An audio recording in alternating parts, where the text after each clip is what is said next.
हाँ तो प्यारे साथियों नमस्कार। आप सभी का पूरे दिल से स्वागत है आपका परिवार एसटीएम आर्ट्स क्लासेज में। तो कैसे हैं आप सब? पूरे विश्वास के साथ कहते हैं कि आप सब एकदम बढ़िया होंगे, मस्त होंगे, स्वस्थ होंगे और अपने अपने पढ़ाई में व्यस्त होंगे। तो आज का जो क्लास है, आज की जो क्लास है, यह क्लास है क्लास 12 हिंदी बातचीत का सब्जेक्टिव क्वेश्चन को लेकर। बातचीत जो पार्ट है, आपका पहला पार्ट है गद्य खंड का बातचीत, जिसका आज हम सब्जेक्टिव क्वेश्चन कराएंगे। इससे के पहले सेशन में हमने अच्छे से लेखक परिचय और उसका सारांश करा दिए थे, और आज की यह जो क्लास है इसमें हम कराएंगे जितने सारे सब्जेक्टिव प्रश्न है उसको अच्छे से आपकी बिल्कुल आसान भाषा में आपको समझा कर बताएंगे कि कौन जितने सारे सब्जेक्टिव प्रश्न है आपको अच्छे से आपके दिमाग में बैठा देंगे। अगर आपने इससे पहले का जो क्लास है उसको नहीं देखा है तो पहले उसको कर लीजिए, तभी आपको जो है क्वेश्चन आंसर आपको अच्छे से याद हो जाएंगे। और चलिए देखते हैं हम लोग अच्छे से सभी प्रश्नों के उत्तर को। और बातचीत के लेखक कौन है तो बालकृष्ण भट्ट है। आपको इससे पहले क्लास में सारी चीज़ हम अच्छे से याद करा दिए थे, लेखक परिचय और उसके कहानी के सारांश। तो आज चलिए फटाफट से हम लोग देखते हैं सब्जेक्टिव प्रश्न कौन कौन से सब्जेक्टिव प्रश्न है जो आपके बोर्ड एग्जाम के लिए काफ़ी महत्वपूर्ण है, जो बातचीत में पूछे गए हैं।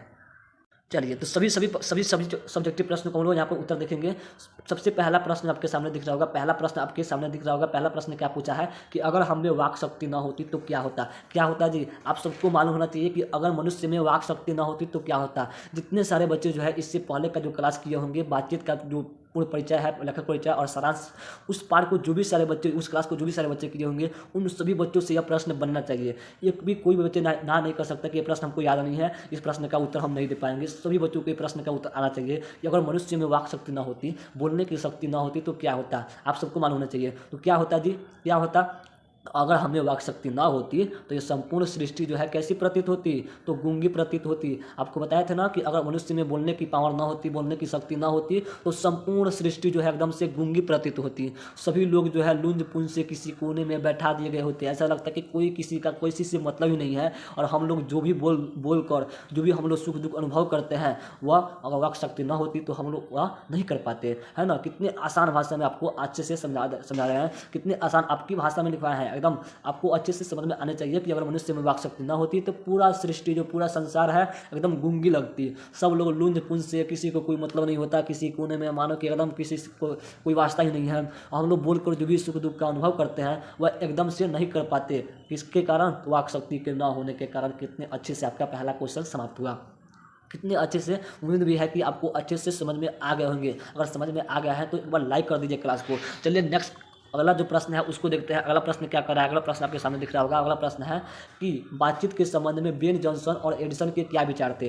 क्या विचार थे जी? सभी बच्चों को मालूम होना चाहिए कि बातचीत के संबंध में बेन जॉनसन ने क्या कहा था और एडिसन ने क्या कहा था। इसी के पहले क्लास में सभी चीज़ को अच्छे से बताए थे, तो आपको मालूम होना चाहिए कि इसका उत्तर क्या होगा, है ना। तो बेन जॉनसन क्या कहते हैं जी? बातचीत के संबंध में बेन जॉनसन क्या कहते हैं कि बोलने से ही मनुष्य के रूप का साक्षात्कार होता है। क्या होता है? तो बोलने से मनुष्य के रूप का जो है साक्षात्कार होता है, अर्थात कि उसके गुण व दोष का पता चलता है। जब तक कोई मनुष्य बोलता नहीं है तब तक उसके अंदर क्या गुण है, क्या दोस्त है, कुछ भी पता नहीं चलता है। वहीं बातचीत के संबंध में एडिसन जी क्या कहते हैं जी? एडिसन क्या कहते हैं? तो एडिसन कहते हैं कि असली बातचीत जो है, असल में जो बातचीत है वो केवल कितने व्यक्तियों के बीच हो सकती है? तो दो ही व्यक्तियों के बीच हो सकती है। जिसका तात्पर्य क्या हुआ जी? कि जब दो व्यक्ति एक दूसरे के साथ बातचीत करते हैं तो पूरा दिल खोल कर बात करते हैं, है ना। क्या? तो पूरा दिल खोल कर बात करते हैं। अगर वहाँ पर कोई तीसरा व्यक्ति आ जाता है तो पूरे दिल खोल कर बातें नहीं हो पाती है, और वो जो बात है केवल एक राम रमोवल कहलाती है। जब तीसरा व्यक्ति आ जाता है तो अच्छे से दिल खोलकर बातें नहीं हो पाती है। असली बातचीत केवल दो व्यक्ति को ही बीच में हो पाती है। कितनी अच्छी अच्छी बातें बताया है दोनों ने, बेन जॉनसन ने भी और एडिसन ने भी कितनी अच्छी अच्छी बातें बताया है। आप लोग को मालूम होना चाहिए कि क्या क्या इन्होंने बताया था। इससे पहले का क्लास आप लोग देख लीजिए, आपको अच्छे से सारी चीज़ें समझ में आ जाएंगे। ये जितने सारे क्वेश्चन के आंसर हम यहाँ पे लिख के आपको समझा रहे हैं ना, आपको अंदाजा याद होना चाहिए। अगर पिछले क्लास आपने किया है तो, है ना, सभी बच्चों को याद होना चाहिए। यहाँ पे आपको लिखाने की कोई जरूरत नहीं पड़ेगी। जितने सारे प्रश्न का उत्तर आपको खुद से बन जाना चाहिए, प्रश्न का उत्तर आपसे खुद से बन जाना चाहिए। यहाँ पे आप लोग इसका स्क्रीनशॉट ले सकते हैं, और हाँ, अगर आप चाहे तो केवल प्रश्न लिख लीजिए, इसका उत्तर आप लोग खुद से लिख कर दिखाइए। खुद से लिख कर लिखने की कोशिश कीजिए कि आप लिख पा रहे हैं कि नहीं। पहले उस क्लास को कर लीजिए, इससे पहले का जो क्लास है उसको कर लीजिए। लिंक जो है इसका डिस्क्रिप्शन में दे दिया गया है। चलिए अगला प्रश्न है। अगला प्रश्न यहाँ पे सबसे पहले समझ लीजिए कि ये जो प्रश्न है, दोनों प्रश्न जो है यह दीर्घ उत्तरीय प्रश्न है। कितना प्रश्न? दीर्घ उत्तरीय, मतलब ये 5 नंबर का प्रश्न पूछा जाता है। और जो पहला प्रश्न है वाक शक्ति ना होती तो यह लघु उत्तरीय प्रश्न है, यह 2 नंबर का प्रश्न पूछा जाता है। यहाँ पर जो है 2 नंबर का प्रश्न एक पूछा जाता है कि बेन जॉनसन ने क्या कहा था। ऐसे आपसे साधारण भाषा में पूछा जाएगा कि बातचीत के संबंध में बेन जॉनसन का क्या रहता है। दोनों का नहीं पूछेगा, किसी एक का पूछेगा तो 2 नंबर में पूछ लेगा, और दोनों का पूछेगा तो आपका 5 नंबर में पूछेगा, तो दीर्घ उत्तरीय प्रश्न हो जाएंगे। चलिए नेक्स्ट पॉइंट का है। अगला प्रश्न है आर्ट ऑफ कन्वर्सेशन क्या है। अगला प्रश्न है कि आर्ट ऑफ कन्वर्सेशन क्या है जी। 2 अंक स्तरीय प्रश्न है, लघु स्तरीय प्रश्न है। सभी बच्चों को मालूम होना चाहिए कि आर्ट ऑफ कन्वर्सेशन किसे कहता है जी। किसे कहता है तो यूरोप के लोगों में बातचीत करने का गजब का हुनर था। गजब का हुनर था यूरोप के लोगों में बातचीत करने का। आप सबको बताए थे कि उन लोगों में जो है बातचीत करने का गजब का टैलेंट था, जिससे क्या कहते हैं तो आर्ट ऑफ कन्वर्सेशन कहा जाता है। आर्ट ऑफ कन्वर्सेशन किसे कहते हैं तो यूरोप के लोगों में बातचीत करने का गजब का टैलेंट था, गजब का हुनर था, जिसे आर्ट ऑफ कन्वर्सेशन कहा जाता है।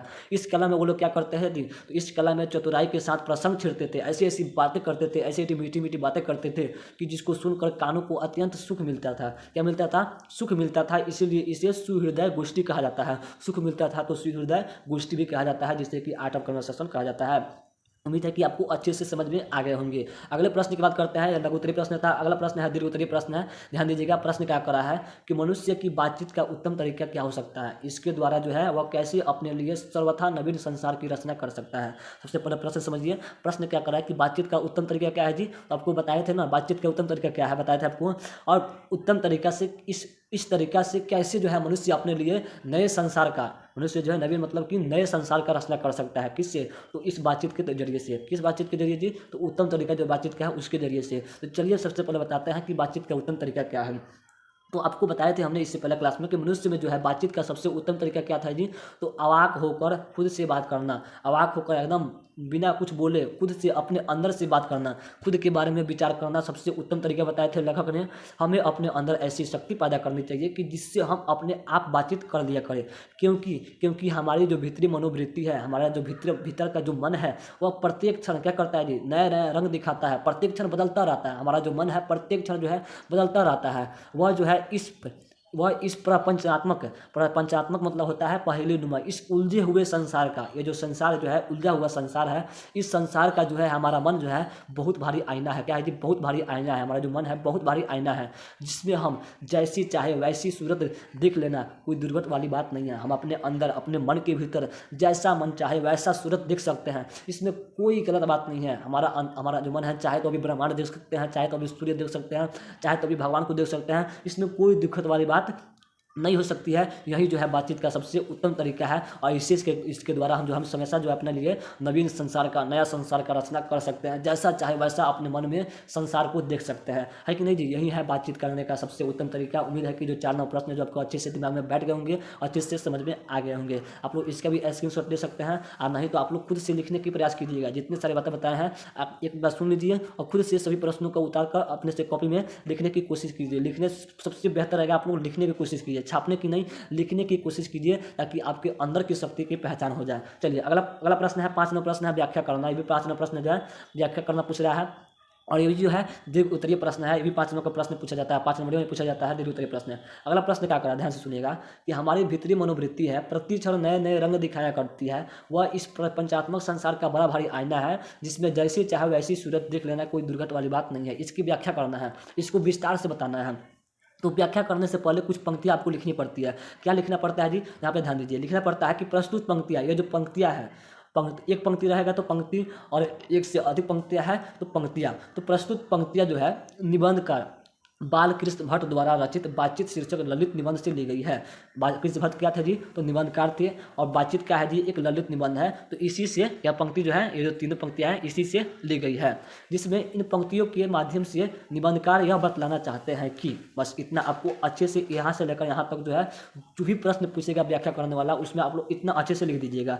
किसी भी पाठ का हो, जैसे कि मान लीजिए अगला पाठ है उसने कहा था, तो अच्छे से लिखिएगा। प्रसिद्ध कहानीकार जो है उसने कहा था, सॉरी क्या बोलते हैं, चंद्रधर शर्मा गुलेरी, उसने कहा था कि लेखक है चंद्रधर शर्मा गुलेरी द्वारा रचित, उसने कहा था शीर्षक कहानी से ली गई है। इसी तरह से आपको सभी जो भी प्रश्न पूछेगा उसी तरह से आपको लिखना पड़ेगा। और आगे क्या लिखना है कि इन पंक्तियों के माध्यम से जो है निबंधकार या फिर लेखक यह बतलाना चाहते हैं कि हमारा जो मन होता है, हमारा जो भीतरी मन होता है, आपको इसी को अच्छे से समझा देना है। इसमें कहा क्या गया जी? मनोवृत्ति जो है प्रत्येक क्षण नए नए रंग दिखाया करती है। तो इसको अच्छे से समझा देना है कि हमारा जो मन होता है वो प्रत्येक क्षण नया नया विचार उत्पन्न करते रहता है, प्रत्येक क्षण नया नया सोचते रहता है, कुछ ना कुछ सोचते रहता है।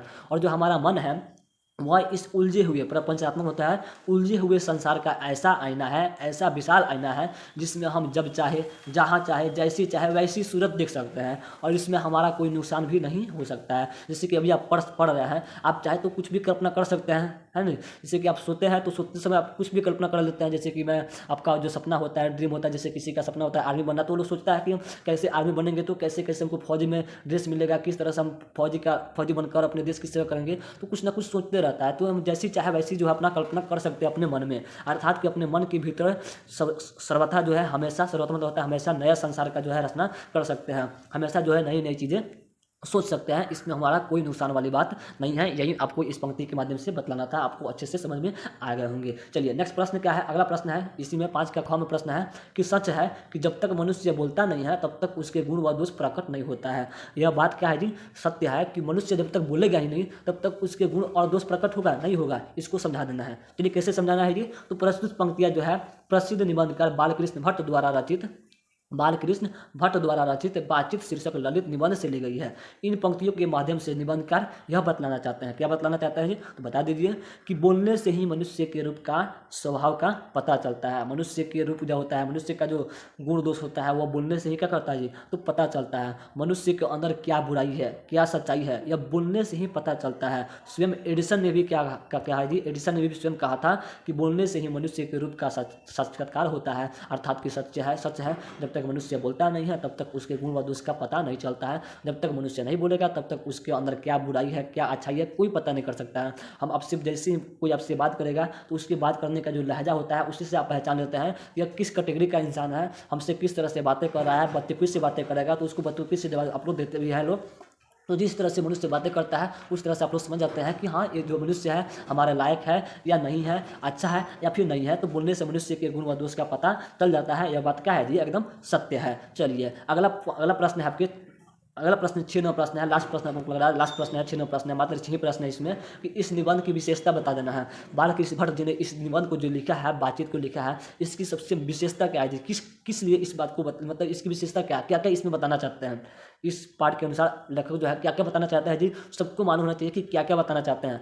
सभी जितने सारे हमारे साथी हैं, जितने सारे प्यारे बच्चे हैं, सबको मालूम होना चाहिए कि क्या क्या इसकी विशेषता है। चलिए हम बताते हैं क्या क्या विशेषता है। तो बालकृष्ण भट्ट द्वारा रचित बातचीत शीर्षक निबंध एक बहुत ही सुंदर क्या है जी, ललित निबंध है। इस निबंध की मुख्य विशेषता है कि बातचीत की शैली, सबसे बड़ी विशेषता क्या है जी, तो बालकृष्ण भट्ट है इसमें सबसे बड़ी विशेषता क्या बताते हैं, तो बातचीत की शैली बताते हैं, सबसे बड़ी विशेषता यही है।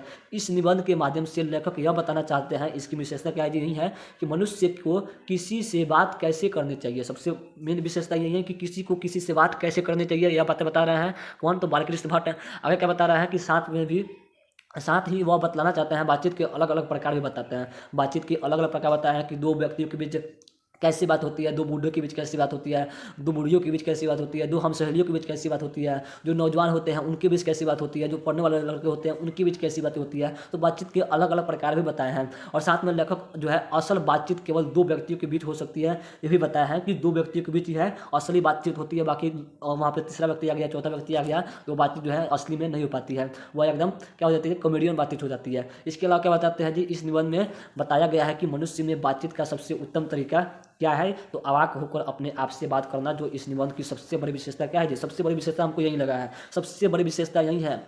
सबसे बड़ी विशेषता मौन रहकर खुद के बारे में जानना। और आजकल यही सबसे कम कर रहे हैं बच्चे, जितने सारे बच्चे हैं सबसे ज़्यादा यही कर रहे हैं।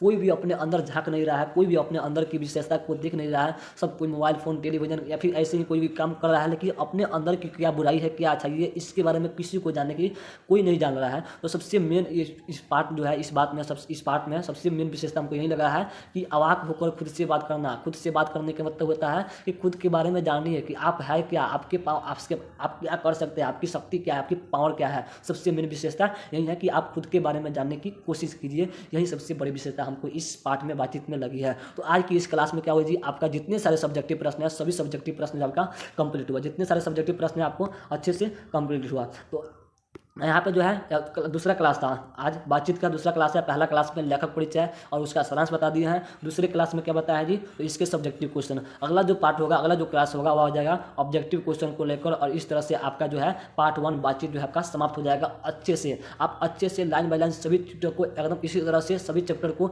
इससे भी बेहतर ढंग से आपको सभी चैप्टर कंप्लीट कराए जाएंगे, है ना। तो आप लोग अगर इस चैनल पर नए हैं तो सब्सक्राइब कर दीजिए। क्लास कैसी है, कैसी लगी है, आप लोग कमेंट करके बताइएगा कि क्लास कैसी लगी है। और चैनल पर नए हैं तो सब्सक्राइब कर दीजिए, एक लाइक कर दीजिए। और हाँ, अपने दोस्तों को प्लस शेयर करना मत भूलिएगा। मिलते हैं नेक्स्ट क्लास में बातचीत का ऑब्जेक्टिव के साथ, तब तक के लिए जय हिंद।